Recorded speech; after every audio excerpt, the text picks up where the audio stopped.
Welcome to Bet on It Week 16. I am Kelly Stewart, joined by Marco D'Angelo, and a little bit of belated birthday boy, Joe Raineri. So jump in the comment section if you're not already liking and subscribing. Please do that and wish Joe Raineri a very happy birthday.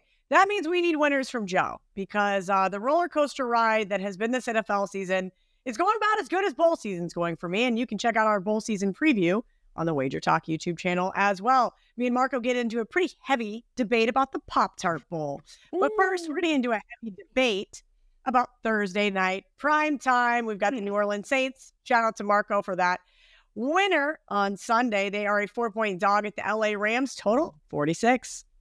All right, Kelly, looking at this one, you've got the Saints. And yeah, the Saints come marching in for me on Sunday. That was a good play.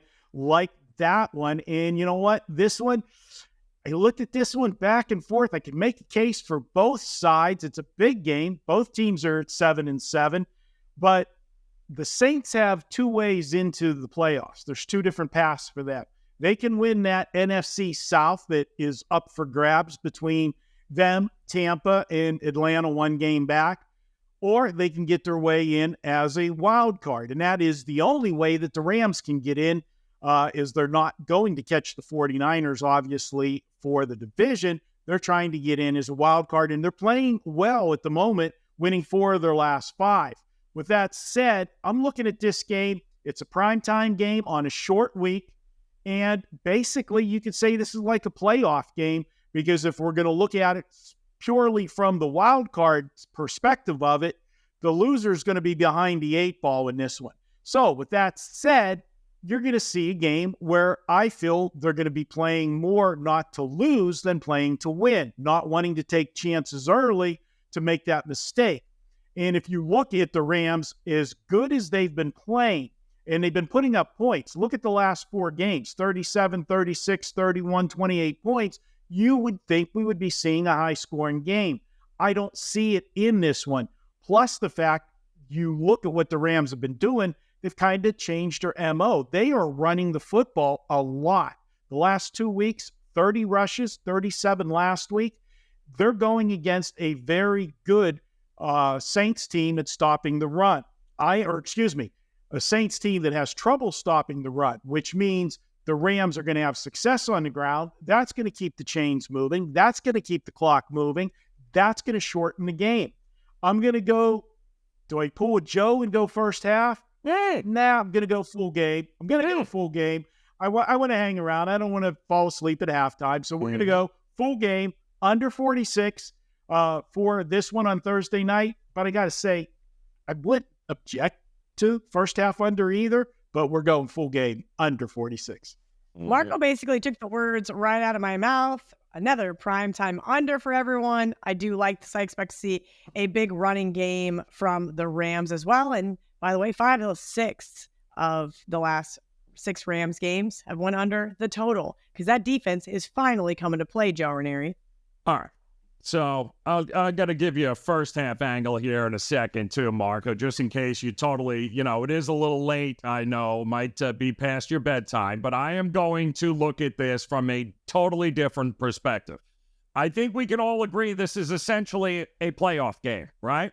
So in a playoff game, in this kind of atmosphere, the question is, do I want the quarterback who's won a Super Bowl here recently, or are we talking about a quarterback who, in these types of playoff atmosphere games, has come up small each and every time for pretty much his entire career? I get the better head coach on one side here by far as I am concerned, and quite honestly should be considered for Coach of the Year of the job that he has done with a team that has the youngest average age roster of any other team in the NFL. There is no doubt in my mind, and I'm not going to overthink this, the Rams are the right side. Stafford is the right quarterback. McVay is the right head coach to take in this spot on a team, to me, that is, since they're 4-1. The only loss came on an overtime punt return in the rain on the road against Baltimore. Otherwise, they'd be flying into this game here.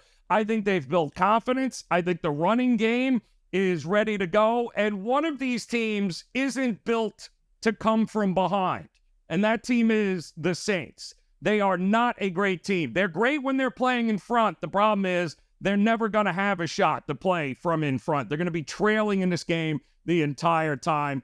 Do not overthink it. The Rams are the right side here. It is time we put the Saints and that joke of a team and a head coach and a quarterback to bed. No way is Derek Carr in this spot getting my money here. I'll take Stafford and the Rams. Saturday night prime time, what could have been, but now no Justin Herbert versus Josh Allen, just Josh Allen versus some kid that I still have to Google where he went to college. They are 11-point favorites on the road at the LA Chargers. Total 43.5. Joe Raineri, Buffalo, off a really nice win over the Dallas Cowboys. Do they really get up here to go beat the crap out of an LA Chargers team that has nothing to play for, essentially? I'll see. The problem with this is that the Bills, they lost all of that goodwill that they might have had this time of year because they sucked right in the middle of the season and lost all those games they should have never lost. So the room for error here now with the Bills, they don't have the luxury of a letdown spot here, do they? Because of all the games they had already played and were let down in games in which they should have won. Jets, just to name one, should have won. They should have beat the Eagles. I mean, you can go down the list here. Now they find themselves in a week, 16, 17, 18. If they want to control their destiny, they have to win. This is too experienced of a team, I think, to look for a letdown. But at the same time, here we go. Chargers fire Staley. Thank God. I mean, unfortunately, it happened a little bit late. Otherwise, I could have cashed that ticket as the first head coach being fired this season. But the Raiders were nice enough to take that away from me. But listen, the Chargers now, Easton Stick is in there. He's had some opportunities. This team was absolutely thoroughly embarrassed by the Raiders here. It is put up or shut up time. Austin Eckler, Keenan Allen. I mean, go down the list here, guys. There are going to be a lot of guys on this Chargers team playing for their jobs. I expect a huge effort out of them in a bounce-back spot, and we know the push that you usually get after the coach is fired. We've seen it. We know. But I'm not buying that the Bills are going to be let down and are not going to be up here. In fact, I'm going to say that they are up for it to the fact where they will not, under any circumstances, take their foot off the gas in this. And I think the Chargers are going to have success offensively in this game with Easton Stick. No way am I looking at an under in this spot. And yes, it's a Saturday night prime time, but you know what? So is Detroit and Denver, and we love that over, and I love this over as well. I think it's a few points too low. Give me the over 43.5 in this Saturday primetime game. Marco, while I agree with everything Joe just said, I'm going to play devil's advocate here because the Bills have the Patriots on deck, and albeit the Patriots aren't any good except for they beat the Bills when Joe Raineri was in attendance. So maybe, just maybe, this is a flat spot here for the Bills. Well, Kelly, I've got a lot to say about this game, but I'm not going to say it right now. And the reason being, I have this in a later segment. Maybe if I just read the script that Marco sends me every single week, I would have known that and just not teed Marco up with essentially where he's going to use this game. So moving right along, we're going to go into Sunday night primetime with that same New England team I just talked about at the Denver Broncos. Denver Broncos, 6.5-point favorites, total 34. This is another low total and probably low for a reason because we all know New England really lacks the offensive prowess. Lost by the hook last week. God, guys, it's when it rains, it pours. Yeah, well, it actually was raining and pouring on quite a few games last week if you watched them, Kelly. But you look at this one, and the automatic play here is you're going to look to take the Broncos. Why not? They are, trying to fight for a wild card spot. You saw a very heated Sean Payton on the sidelines on Sunday. he was reaming Russell Wilson out. I would have loved to heard the audio on that one. And I loved his response whenever a reporter asked him after the game. And he quite frankly told him it's none of your business. So this is a team that they're feeling some pressure. They're feeling some frustrations. They had games that they could have won that they didn't, but they have been playing better football down the stretch, except when you look at some of the teams that they played. They caught some teams at the right time, did the Broncos. I still think they are the better team. I pointed out that during their winning streak, they enjoyed an 18-4 turnover margin. You're going to win games when that happens. But do I want any part of the New England Patriots? No, because I banned them from my card. I'm not allowed to have any parts of them. Do I want to lay almost a touchdown with the Denver Broncos? No, not really. So what do we do with this one, Kelly? Well, I'm going to take a play out of my playbook. I gave it to you several times this year.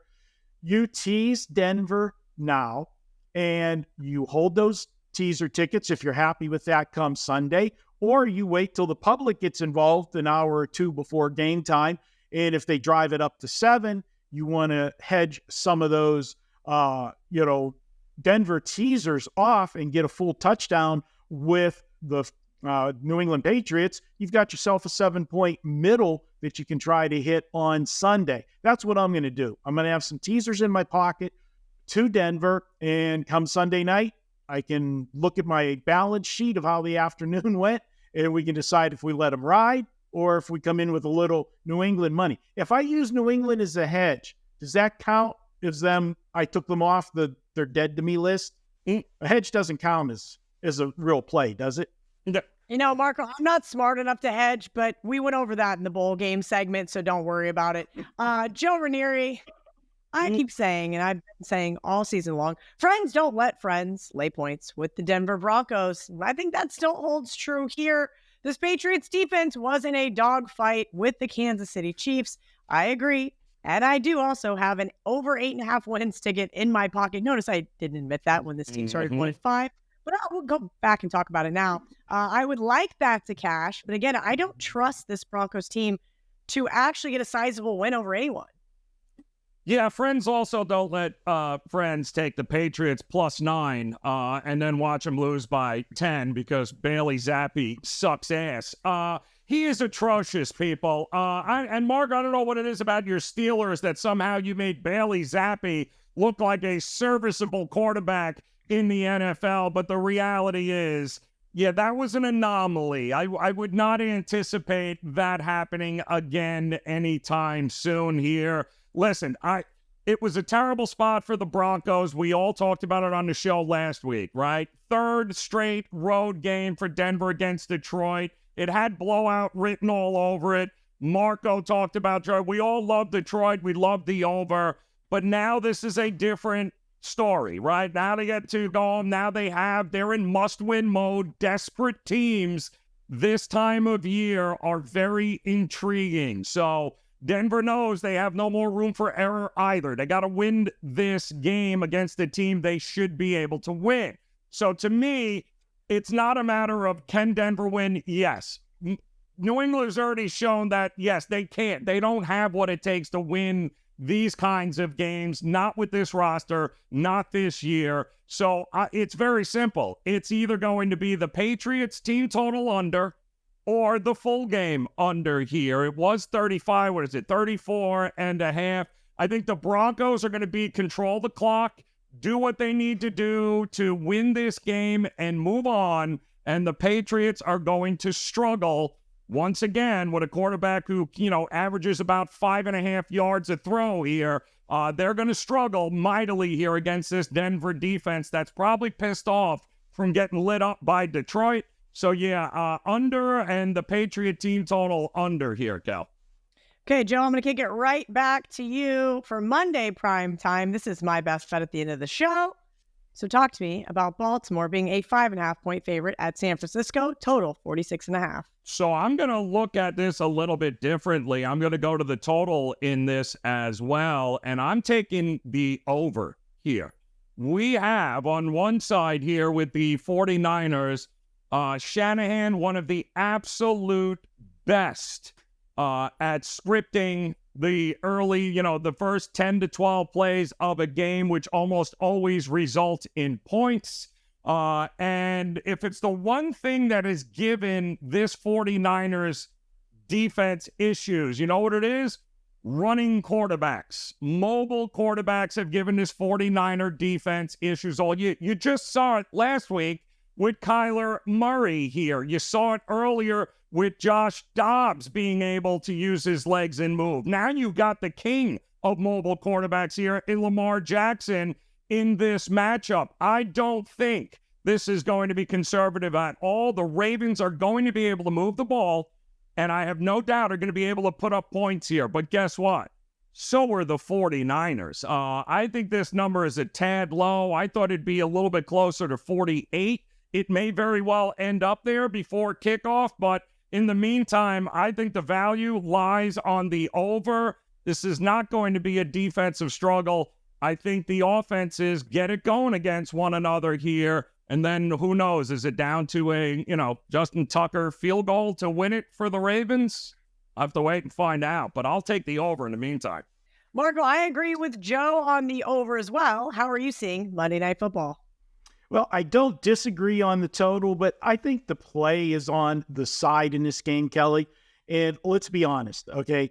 Baltimore is chugging along. They're not doing it pretty. Last week's game against Jacksonville, although on paper it looks like a dominating win, 23-7, Jacksonville just kept finding ways to shoot themselves in the foot in that game. Jacksonville had numerous opportunities to cover that game, and they just made a bonehead play at the wrong time. With that said, you flip the script to the San Francisco side, and we keep saying it every week. The stock can't be any higher than it is right now on the 49ers. And do you blame them? They just keep putting up points, 45 points again last week in a game that 45-29, looks like, hey, they gave up 29 points, but you never were in doubt if you had the 49ers side laying the points in that one. The only concern in that game was they did give up 234 yards on the ground. A lot of that, Kyler Murray, and Joe alluded to it. 49ers, when they face good mobile quarterbacks, that presents a problem. It stretches the defense. It extends plays. And I don't care how good a defense is, the longer they have to defend a play, it flips advantage to the offense. And Lamar Jackson's one of the best at extending plays or taking off with the football when the time is right. And I think that's a key part of this game. A lot of people think this is a preview to the Super Bowl.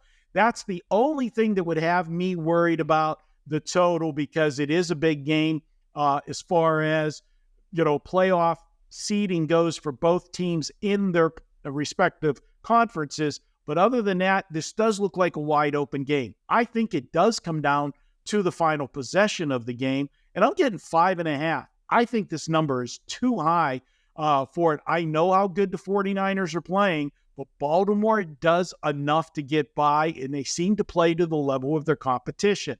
I'm going to go ahead and take Baltimore plus the points in this one. Let it be a field goal game either way. I'll cash. I got Baltimore plus the points. I'll say this too, Cal. Keep in mind that Jacksonville in that first half, 4 trips inside the Baltimore 40-yard line, didn't score a damn point. So once again, artificially blown up defense of this Ravens like they're some sort of juggernaut. They're not here. So I think you're getting a lower number because of that impression people have of it. Because Brandon McManus cannot kick field goals. That is what we learned on Sunday night. I'm going to kick you two out of here because it's time for some TNA with Ralph Michaels. But first, I'm going to tell you guys about Wager Talk's NFL Road to the Super Bowl special. Yep, that is right. For the rest of the NFL season, you're getting your favorite handicappers plays. That is 3 weeks of the regular season, 3 weeks of the playoffs, and of course, the Super Bowl. That is 7 weeks of action for just $25 a week. Sign up with your favorite NFL handicapper, and that does include VR and Las Vegas Cris. You're going to get their advantages to their early lines. You're going to get sides, totals, props, parlays, and teasers through the Super Bowl for just $175. Cal Sports LV on Twitter. Let's bring in Ralph, the man with the pen here to give us all the TNA every single week on Bet On It. Ralph, we've got lots of great info for NFL Week 16. But first, let's get to those streakers. Kelly, I want to put one note in our customers' heads, in our viewers' heads. The chart I'm going to do is division versus non-division foes. So of the 8 conferences in the NFL, I want you guys to think, which do you think is the best against the spread and which do you think is the worst against the spread? We'll get that to you in 1 minute after streakers. Well, let's see it.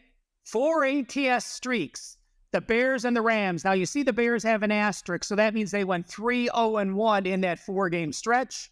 Last 3 games, winners, Cincinnati 2-0-1, the Seattle Seahawks 3 straight, 4 straight ATS losses from the Commanders. And take a look at the 3 straight ATS losses, Kelly. Jacksonville, Kansas City, Philadelphia, and Pittsburgh all have dropped 3 straight or winless against the spread in the last 3 games. Over streaks, 4 straight, Packers, Colts, Buccaneers, 3 straights for the Bengals, and those Chicago Bears, the only team with an under streak of 3 or more games. So there's your streakers for this week. The hottest team again, the Rams with 4 straight covers. Yeah, kind of crazy to see how the Rams have picked up the pieces after that middle of the season Matthew Stafford injury. Good for them. Let's see if they can't keep that streak alive. Ralph, you mentioned that you have a chart for us, which of course is my favorite portion of this segment.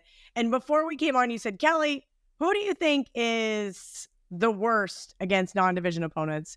And I said, it's got to be the NFC South. I do a show here on Wager Talk on Thursday nights called Stack of Stats with Pam Maldonado.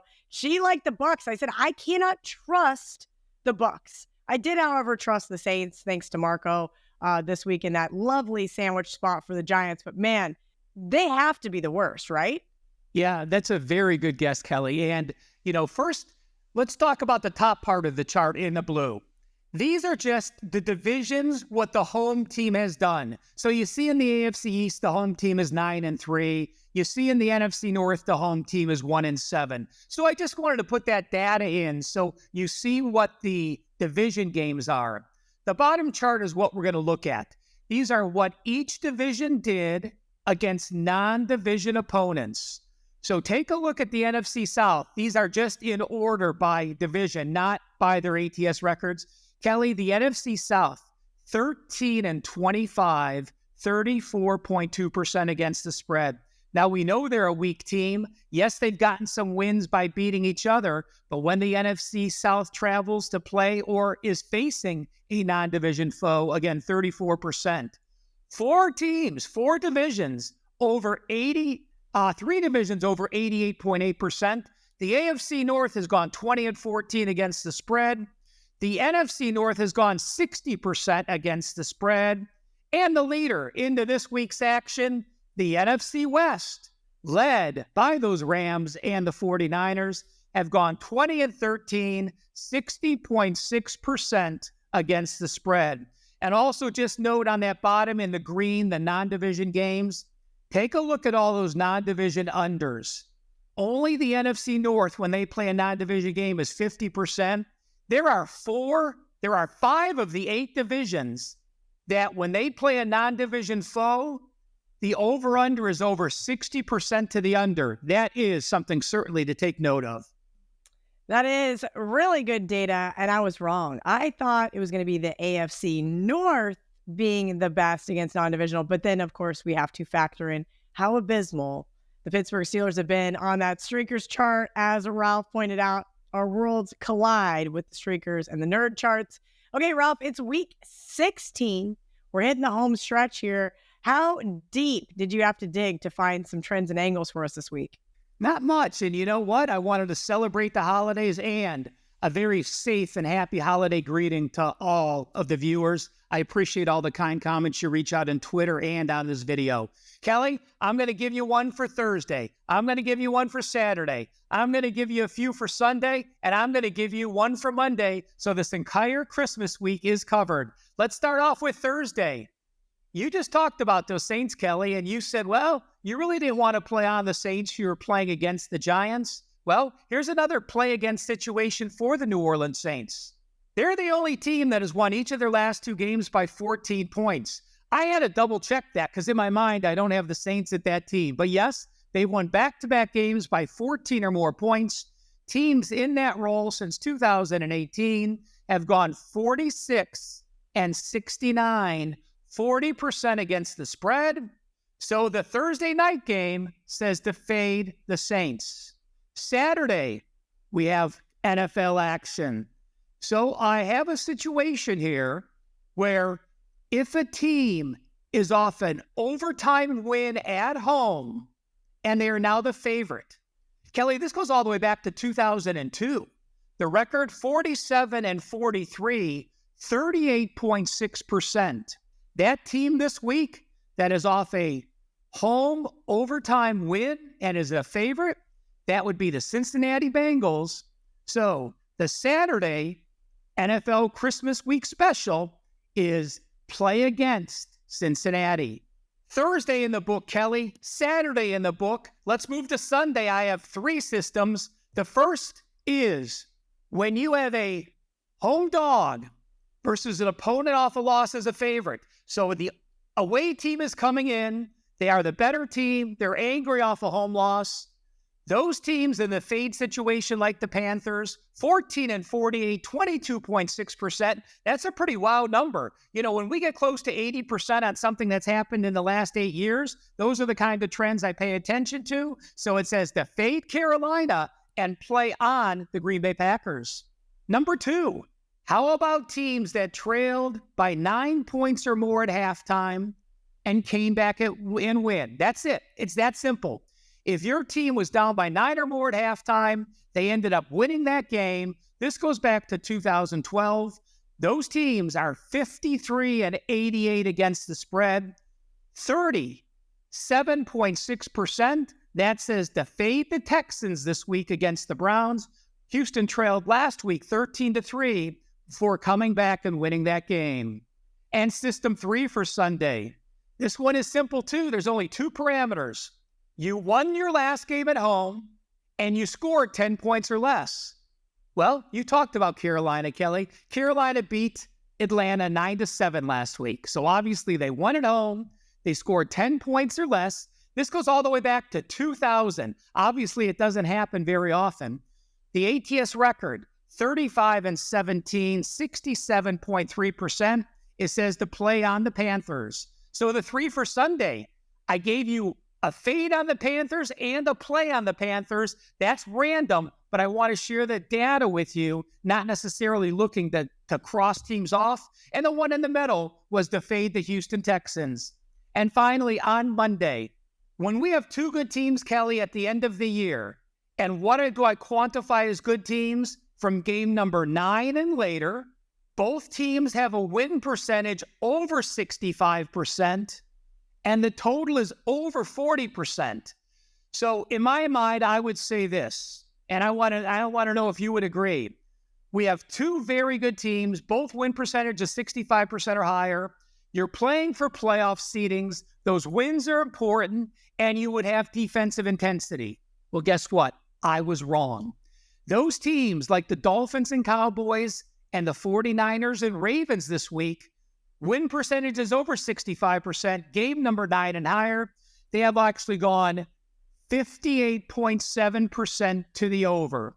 So winning teams late in the year, one of those games Saturday, one of those games Sunday, those teams have gone over 58.7%. So you got a Thursday angle, a Saturday angle, 3 Sunday angles, and a Monday angle for this Christmas NFL weekend.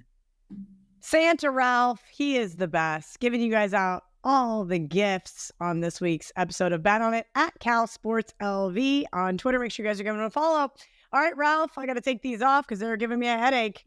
Speaking of headaches, let's talk to Andy Lang. That was pretty rude, Kelly. I always log in on time. I'm always like the quickest recorded segment, and I'm always giving out winners. Why am I the headache of anybody on Bet On It? I should be the last person nominated as the headache. That's why I could make that terrible segue, because I wasn't witty enough to come up with something else. So I just went with it because had it been true and I said it, then your feelings would have been hurt. But because it isn't true. It just becomes obnoxious and everybody can get mad at me in the comment section. We love Andy Lang at Bump Sports on Twitter because he does help with all of our lineups and all these prop bet winners, starting with Thursday night. Yeah, it's a big number, and normally I don't like taking overs on these big numbers, but Kyron Williams over 85.5 yards rushing. This guy is just an animal right now for the Rams. He's gone over in 4 out of 5 games. In these 5 games, he's averaging 131 yards rushing. So he is absolutely getting the job done. And the Saints, they're just not a good rush defense. The Giants, they did not rush the ball at all against them last week. But before that, Carolina rushed the ball 39 times for 204 yards. Detroit, 30 times for 142. Atlanta, 41 carries for 228 yards. You can absolutely rush on this Saints team. Last week, the Rams rushed the ball 37 times, and Kyron Williams had 27 of those carries. And the last 3 games, New Orleans, second best pass defense in the league. Only the Jets have been better. They're only allowing 145 yards per game. The Rams are motivated to win. They are in the playoff hunt. They are going to do what it takes. That is running the ball. You get 2 motivated teams. And the weak spot on this Saints squad is their rush defense. Give me Kyron Williams over the big number, 88.5. So we're going to go forward to go backwards because my best bet is on Monday Night Football, and we have to go over that game before we get into Andy's best bet. Yeah, I'm liking Gus Edwards over 45.5 yards rushing. That was so brutal watching Keaton Mitchell get hurt last week. He was having a great season, very explosive running back. It was a lot of fun to watch, but that's 9 carries now, each of the last 3 games that he's had. Those carries are up for grab, but I think Gus Edwards gets a couple of those. And last week against Jacksonville, Keaton Mitchell goes out. Gus Edwards, 16 carries, 59 yards. Gus Edwards has 10 games this season with double-digit carries. He's averaging 54 yards rushing per game. And this San Francisco rush defense was very shaky last week. They give up 234 yards to Arizona. James Conner, DeMercado, and Kyler Murray went over 45.5 yards rushing. So if you're the Ravens, you might be looking at that saying, I think we got a very similar lineup here with Lamar Jackson, with Gus Edwards. Justice Hill is going to get some carries, but I like Gus Edwards over 45.5 yards rushing. I don't anticipate this game to be a blowout, so look for the Ravens to be in the game from start to finish. That means more rushing attempts and yards for Gus Edwards. See, I got that one on my own because I had to do a better picks lineup this morning for the show, and I said I like Lamar over 48.5 rushing yards. Andy, you think the double dip is worth it there against this Niners defense, at least in the last 3 games, right? We know the Niners defense has been good all season, but the last 3 games, they have just given up a ton of yards to not only running backs, but also quarterbacks. Yeah, don't forget that they're a little banged up in the secondary. Their safety is out for the year. And, you look at that Arizona team, Kyler Murray, Lamar Jackson. You could say they're both pretty similar. You've got James Conner and Gus Edwards. You got DeMercado, you got Justice Hill. Very, very similar situations here. So I'm with you 100%. Absolutely, you could double dip on those. Sweet. I love that. Now we're going to backtrack. We're going back to Sunday. Who do you like? Give me your best bet for this week. I don't understand this line at all, but I'm going to take Austin Eckler under 70.5 rushing and receiving. When this line first came out, it was 74.5. At the time of recording it, we're going to drop it down to 70.5. I like this thing down quite a bit. So here's the thing. Justin Herbert goes out. The Chargers, they're eliminated from the playoffs. So the next week, Easton Stick starts at quarterback. Eckler goes for 5 carries for 9 yards, 4 catches for 29 yards. Isaiah Spiller had 16 carries last week. Josh Kelly had 5 carries. Austin Eckler only has 5 carries. And here's the thing, Kelly, he is an unrestricted free agent at the end of this year. He has no motivation to play in this game. Why would you continue to put wear and tear on the body? The only thing that could happen in this game for him is to get hurt, which ruins his free agency.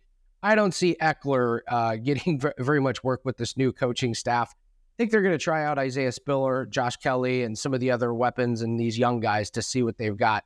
Austin Eckler, I looked at his contract. He's nowhere near any of his incentives, so they don't have reason to put him in to get a bunch of yards or a bunch of touchdowns. I think Austin Eckler may be shutting it down real soon for the season. I do not see a game script where they compete with the Buffalo Bills for him to be involved from start to finish. Give me the under on his rushing and receiving yards. Andy, he's already packed it in. The guy barely touched the ball against the Raiders. I know because I had his over. They had ample opportunity to run against that Raiders defense and chose just not to give him the ball whatsoever. So I will be joining you on that best bet. Again, thank you to Andy. We always appreciate his insight. Before we let you go, let everybody know what you got up over at Wager Talk, because I heard someone's got a birthday. Yes, it's my birthday week. I'll extend it to birthday 2 weeks because it's Christmas. I get my Christmas week and my birthday week. But we're going to do a promo code, birthday 30. It gets $30 off a 7-day pass. Instant discount from $99 down to $69. Kelly, we're red hot in NFL and we're red hot in college football. And this pack includes all sports, even 5% plays. Take advantage of it. Promo code birthday 30. Discount from $99 to $69 on a 7-day pass in celebration of my birthday. All right. Well, happy early birthday to Andy. Make sure you guys give him a little happy birthday in the comment sections. Now that I said that, I forgot somebody else's birthday on the show last week. So we should also probably give Joe Raineri a warm birthday welcome. Well, thanks, Cal. I certainly appreciate it. It was a fun weekend, but looking forward to getting high here. And why is that? Well, may not be high enough here this week, especially when we're talking about the Miami Dolphins taking on the Dallas Cowboys in my neck of the woods here this weekend. What a game this is going to be, right? Two of the most overhyped teams who have played absolutely nobody in their schedule. And every time they played a team worth of crap, guess what happens? They get the snot beat out of them. It's like rinse and repeat. It's almost like they're carbon copies of one another here. Both of these teams are built to play from in front. You saw that with Dallas last week, right? Dallas goes to Buffalo, trails the entire game. All of a sudden, that defense isn't great anymore. That big, that rushing defense. Oh, you're not going to be able to... No, when they have to play from behind, they get exposed. Dallas's defense has been fantastic when their team is up 2 touchdowns because they can pin their ears back and go rush the quarterback because they know they got to throw the ball, right? Well, yeah, it didn't happen last week because they couldn't get off the field. They were trailing the entire game, and they ran the ball right down their throat. Now, Dallas this week has a bigger problem. They are going to take on one of the fastest, from a speed perspective, one of the fastest teams in great weather conditions, on carpet, much like Dallas plays on. They are going to be looking in the mirror here. And then you're going to have Dan Quinn versus Vic Fangio. This game is going to be all about which one of these defensive coordinators can get their defense to get a few stops, because I don't see either offense stopping scoring a whole lot here. I think this thing is going to be the shootout of the week. I think it's going to be an awful lot of fun. There is no way I think this thing lands under 50 points. This has got a big time, like a 28-25 type of feel to it. I, without a doubt, think the over is, or the total in this one is not high enough, Cal, and I am looking at the over all day long in this one.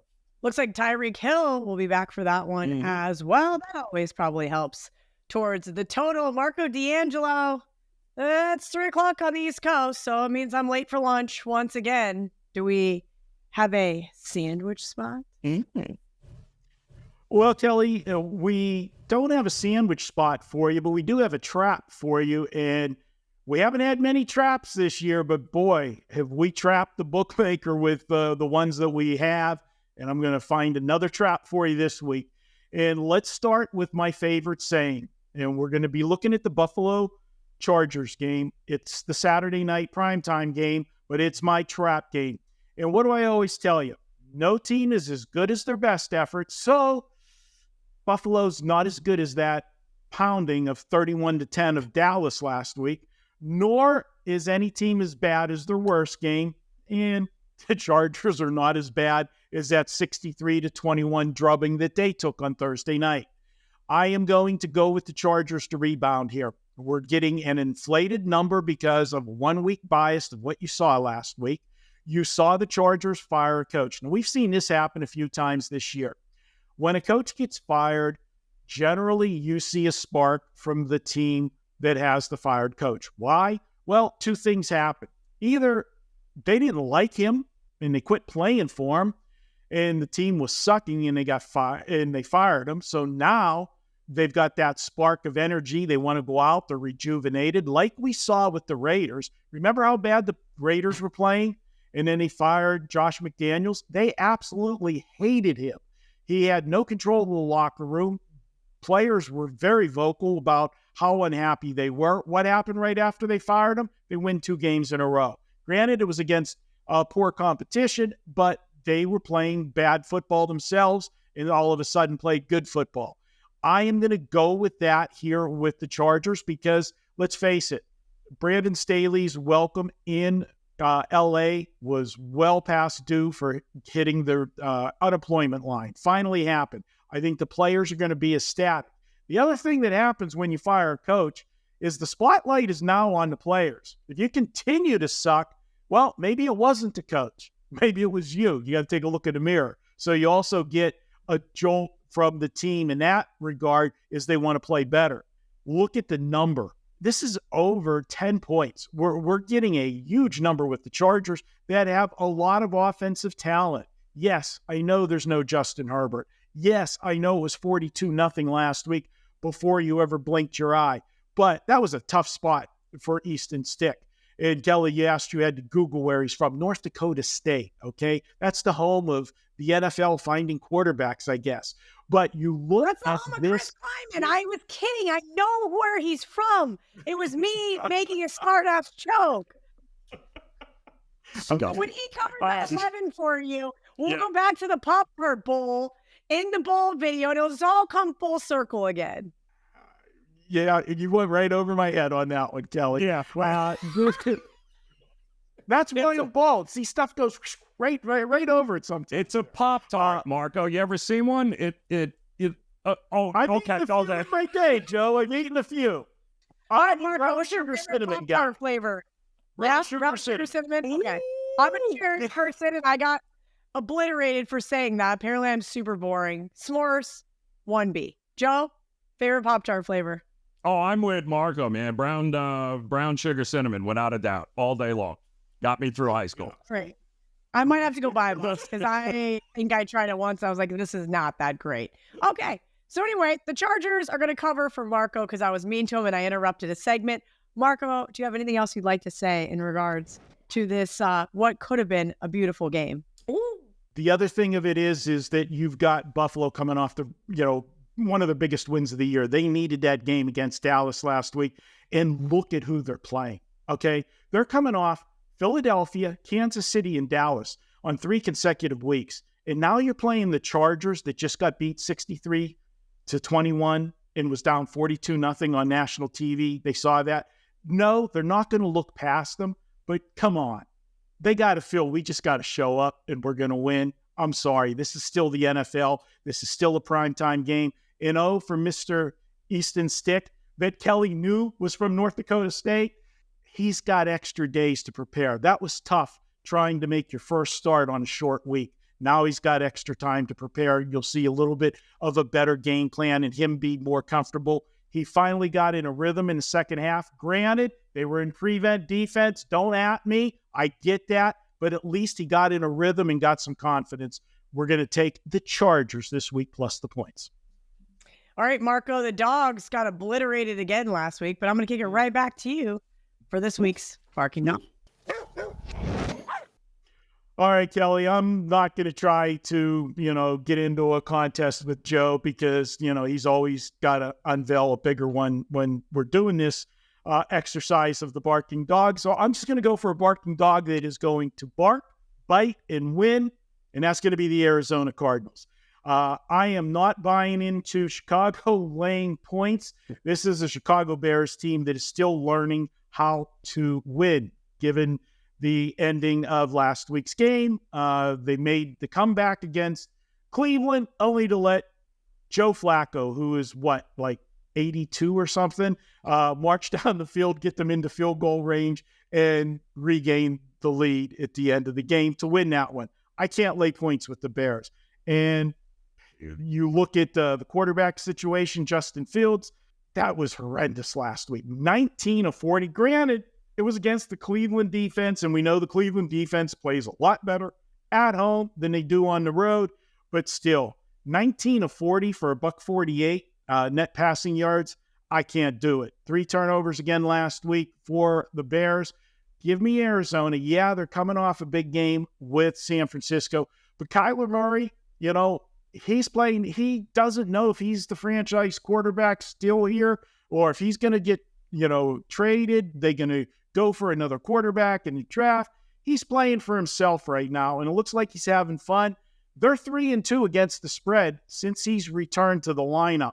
And last week, 234 yards on the ground against the 49er defense. Yeah, I know the 49er defense has trouble against scrambling quarterbacks, but if you watch the Bears defense, they have trouble against just about everybody. I'll go ahead.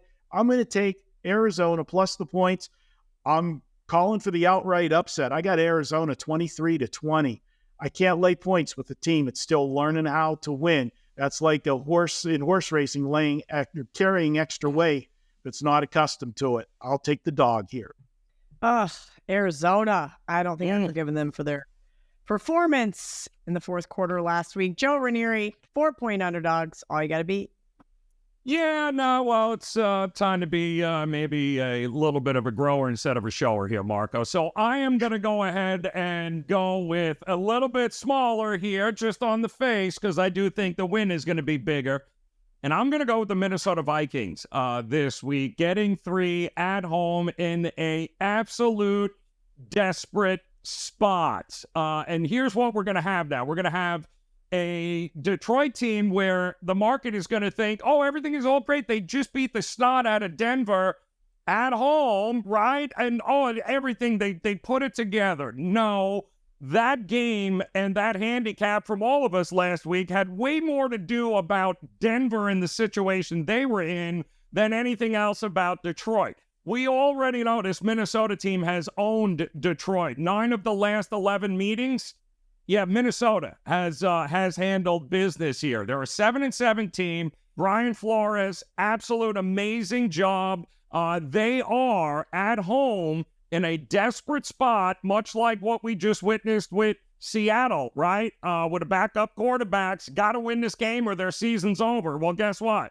Same situation here for Minnesota. I think the value lies with the Vikings. I think they have absolutely a shot at winning this thing outright here. Do not trust Detroit. Even from what we saw last week, still a lot of warts with this team, and I think a quality defensive effort from Minnesota could expose Jared Goff, and yikes, could be another one in the L column for Detroit this weekend when it's all said and done.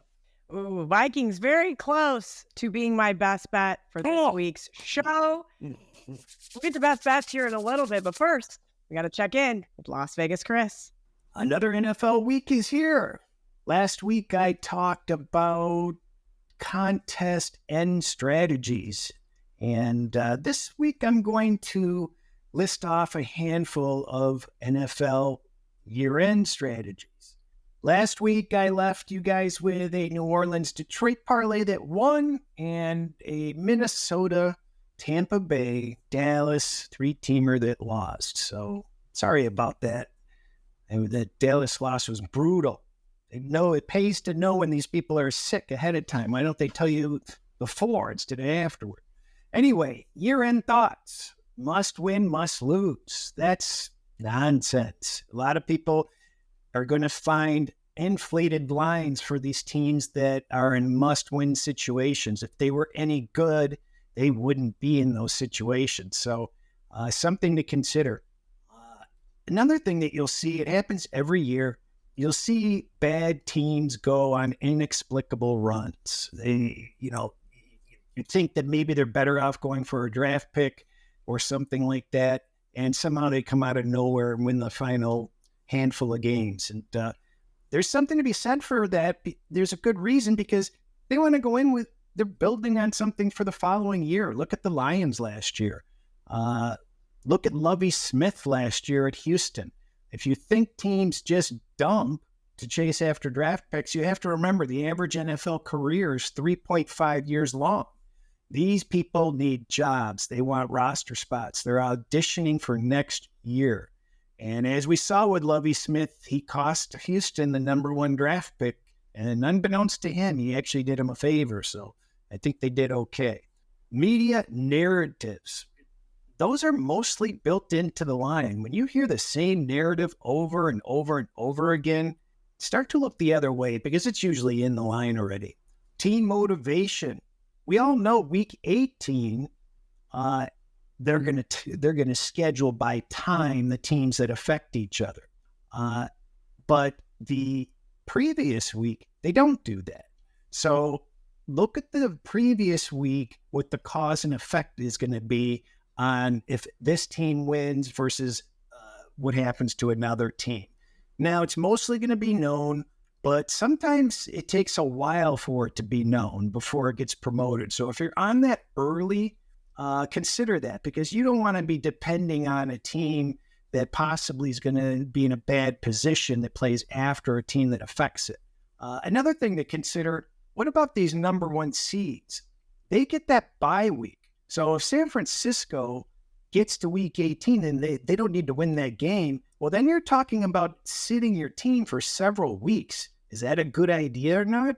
I don't think so. So look for teams to actually play their starters potentially, but maybe pull them in the second half, that sort of thing. You can't discount that teams will not show up in that first half. Something to consider. Betting lines can move really hard, really fast, and sometimes there'll be some great news, but don't worry about catching that wave. Worry about how it overreacts because usually the better value is going to be found buying it back. These lines are going to move too far. So something to consider there. Look for the value there.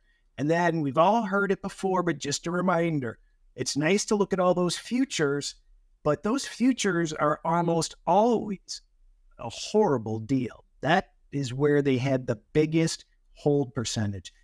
If you like a team, even from this week forward, take whatever money you want to bet and use the parlay system and just run it through game by game. If you're just going to do it in the playoffs, you can do it the same way. Bet X amount on the first game, whatever that X amount was, plus what you won, put it on the next game. And it also gives you the ability to not have to go through and commit yourself in case of a key injury or something changes. So something to consider there.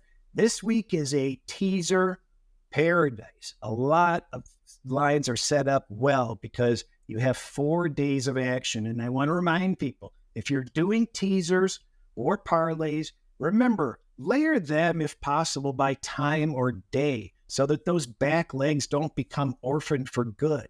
If they become orphans, layered by time, you have the ability to reset those and use those teams. You don't want to marry teams at the same time unless you absolutely have to. So with that in mind, I'll leave you guys with 2 plays. My favorite 3-team teaser is Kansas City, Baltimore, and Houston. Houston's been very good for us.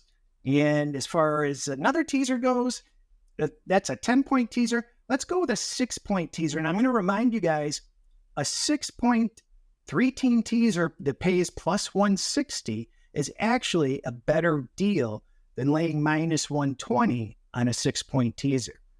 It's better math-wise. You get a higher return. The one that I like the best, the Saints, as long as you're getting over 10, Dallas, if you're getting 11 or more, and San Francisco, as long as you're over 14. That looks pretty good to me at plus 160. So Merry Christmas, everybody. I don't think I'm seeing you before Christmas. I don't know. Oh, that's Monday. So Merry Christmas. Have a great week. Thank you to Las Vegas Cris for his insight. Now we're going to pivot. We're going to go hang out with my man VR for some of that gold. All right. Unfortunately, I don't have any bold gold to share this week. I've got a couple bets pending for subscribers, but those lines just moved way too much. No value there.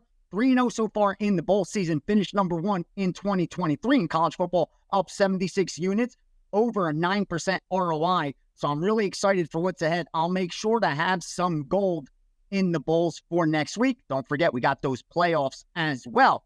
But the Christmas weekend is here. It's kind of like the market around Thanksgiving. Bettors are home, fans are home. They want to get action down. So the market's saturated with a little different type of money than you'll get on your normal Sunday. We got 3 days of action. A couple plays real quickly. 461 Cleveland plus 2.5 and money line against Houston. And also first half total over 23 in New Orleans and the Rams. Now start off with Saturday. I'm going to go through a couple games real quick of interest. Saturday's games, Cincinnati, Pittsburgh. The look-ahead line was a pick-em. I bring this game up. Here's why.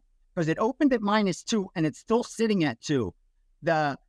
It appears like there's some steam on Cincinnati, but nothing could be further from the truth. It was simply a move, an adjustment made from the look-ahead line. Look at Buffalo and the Chargers next. It opens about, 9.5, 10, the look-ahead was, and then they open it up at 14.5, and it comes down. So what actually happened was the steam came in on the dog because the look-ahead was at 9.5, 10. They adjusted it out to 14.5, and that's when the money started coming in. So anything they may have taken early at 9.5 and 10 on the look-ahead was smaller limits. But when they opened it at 14.5, that's where you saw 14, 13, 13.5 action coming in from the sharps. Went as low as 10.5, where obviously you're going to start to see some take back as well. But the steam sign is definitely on the dog there. Move on to Christmas Eve.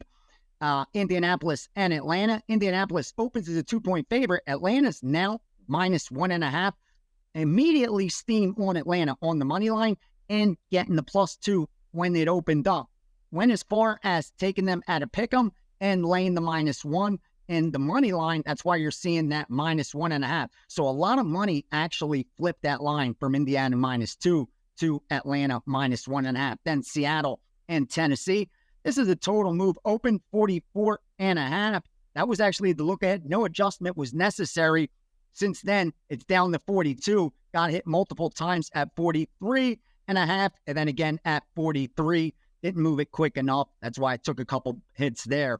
Also, Christmas Eve, last game, Arizona and Chicago. Look ahead here was 3. They opened at 3 with a little bit of juice, and you saw that did not stop sharp money from laying the key number of 3, and that's why we're looking at -3.5 now, or 4, I believe, because I do know 3.5 at -110 also took some sharp action. Move on to Monday Night Football. There's 3 games.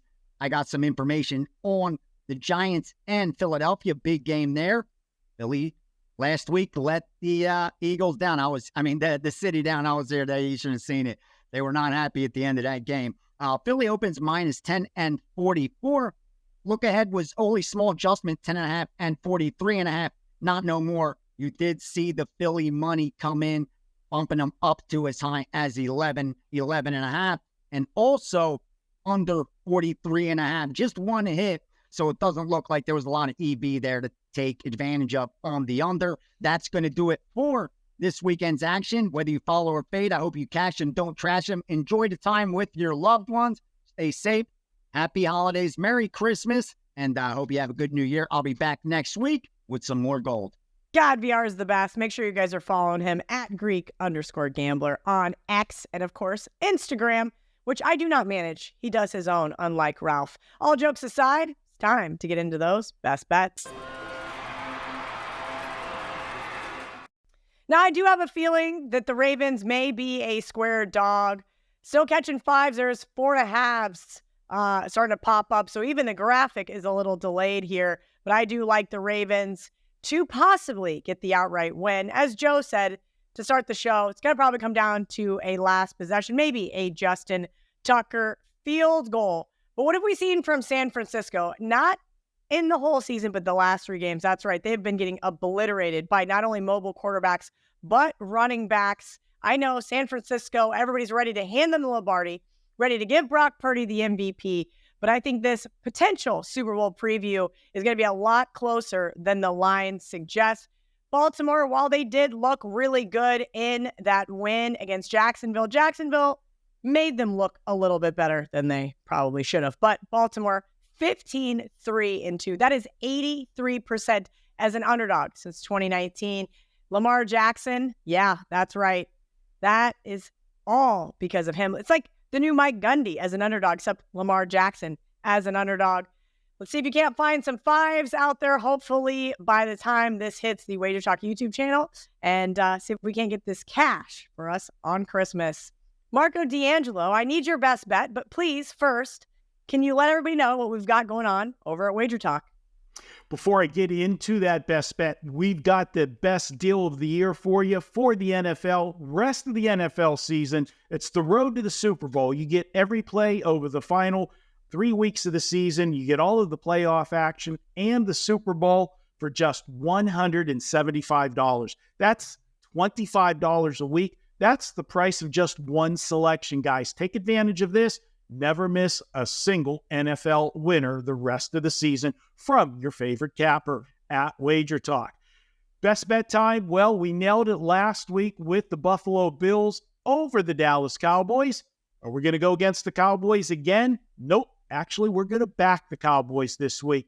And now, after last week's demolition by Buffalo, you've got every talking head on every sports talk show saying, yeah, we told you, Dallas can't win on the road. Yeah, the game was on the road. But you know what? It wasn't where they were playing. It was the situational spot. The Dallas Cowboys were coming off their game of the year, and that was the week before against the Philadelphia Eagles. It was a game they had to win. They took care of business.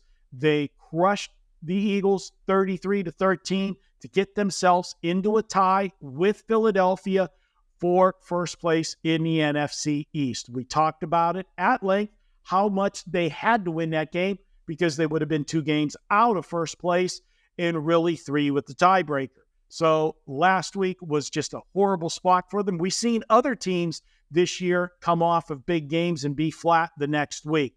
Now the roles reversed. Dallas is going to Miami. And did I mention last week's game was in Buffalo? Did I not mention good luck with that? Dallas playing in Buffalo in December? Well, last time I looked, the weather's going to be a little bit better in Miami in December than it is in Buffalo in December. So that's not going to be an issue for the Cowboys. And they're not going to be facing a team as desperate as Buffalo was last week. Every win is needed by the Buffalo Bills because of the number of times they shot their foot earlier in the season. So they got a maximum effort from their opponent. They're playing a Miami Dolphin team that is going to make the playoffs. It's just a question of what seeding they are going to be. So they're not life and death like Buffalo was last week. They also don't have as good of a defense as Buffalo has. I see Dallas scoring and scoring often. I also see Miami getting their share of points as well. But at the end of the day, I like Dak and his offensive weapons to have a very good Sunday in Miami. I'm looking for a track meet. We saw Joe talk about the over earlier in the show. I agree with it when you see my projected score. I've got Dallas winning this game 35-31. And I'll give you 2 stats that also support the Cowboys in this one. Dallas, 8-0 against the spread after allowing 30 points or more in their previous game over the last 3 seasons. Dallas, 10-1 against the spread the last 2 seasons following a game in which they didn't cover the spread. Give me the Dallas Cowboys plus the points here. They're not going to need them. I've got the Cowboys winning this one outright in a shootout. Take the Cowboys is my best bet in the NFL. And last but not least, the birthday boy. Again, make sure you guys jump in the comments section and give Joe some love. Come on, why don't you? I know Marco had a really incredible season of best bets, but we need to share it in the messages. So Joe Raineri, what's your best bet? Can't lose on your birthday.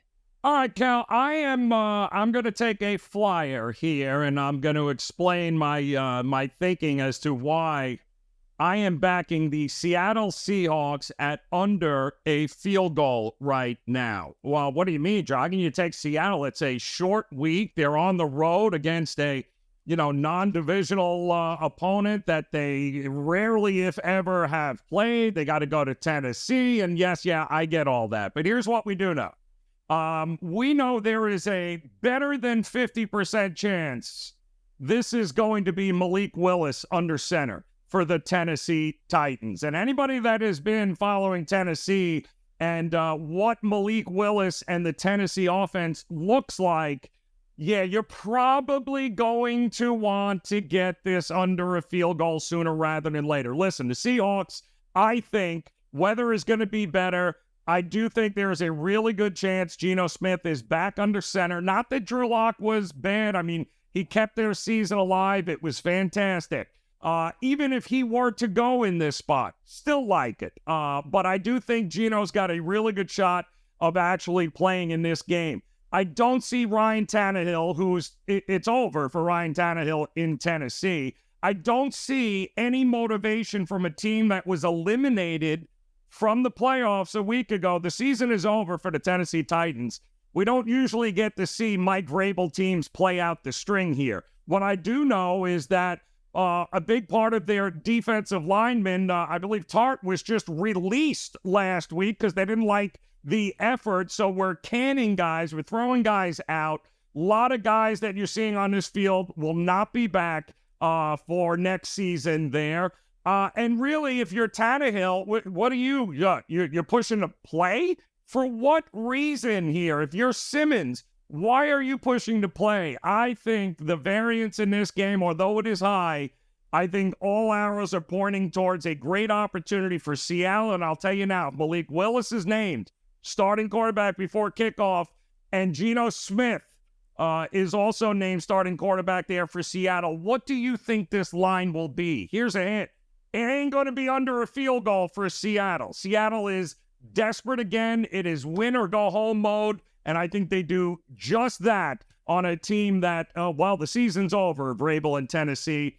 And they got a lot of questions ahead of them that they got to figure out. So give me Seattle to keep winning and keeping the postseason dream alive for Pete Carroll and the rest of the Seattle Seahawks.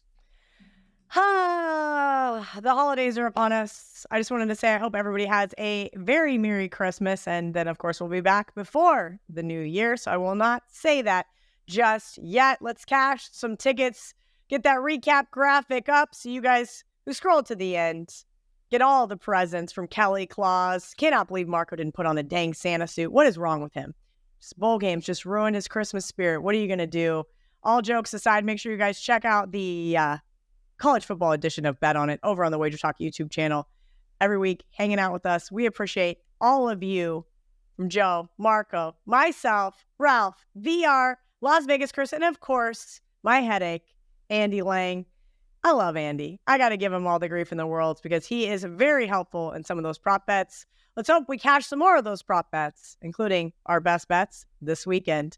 Until next week, let's bet on it.